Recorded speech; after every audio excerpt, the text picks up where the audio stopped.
Hello everyone, ఇప్పుడు మీరు వీడియోలో చూసుకునేసరికి ట్రాన్స్పోర్ట్ చేసే ముందు మనం కోళ్ళకు వచ్చేసరికి మెలనాక్స్ అనే ఇంజక్షన్ అయితే ఇవ్వడం జరుగుతుంది.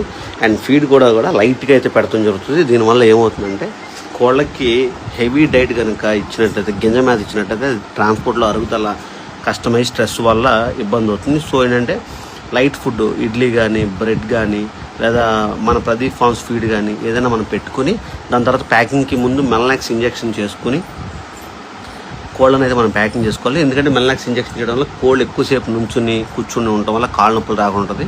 దీంతోపాటు 5 ఫుల్ క్వాలిటీ ఉన్న పెట్టలు, పెరుగు ఒరిజినల్ పెట్ట అండ్ పెరుగు క్రాస్ పెట్టలను అయితే వాళ్ళే సెలెక్ట్ చేసుకున్నారు. మొత్తం 6 పెట్టలు అండ్ ఒక పుంజునైతే వీళ్ళు 70,000 తీసుకోవడం జరిగింది.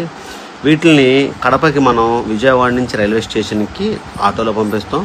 అండ్ రైల్వే స్టేషన్ నుంచి కడపకు వచ్చేసరికి తిరుమల అనే ఒక ట్రైన్కి అయితే మనం పంపించడం జరుగుతుంది. తిరుమల ట్రైన్ విశాఖపట్నం నుంచి కడపకి డైలీ ఉంటుంది 8:30కి.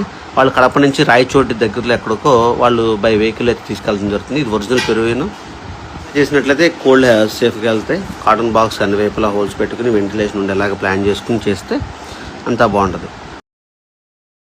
సో దీంతో పాటుగా మన మందులను కూడా అయితే ఇవ్వడం జరిగింది. ఇవి వచ్చేసరికి కొత్త ప్లేస్కి వెళ్ళిన తర్వాత అక్కడ అలవాటు పడటానికి యాంటీబయాటిక్స్ అండ్ మంచిగా గుడ్లు పెట్టి కోళ్ళు ఆరోగ్యంగా ఉంటాకి liver tonic, calcium tonic and deworming.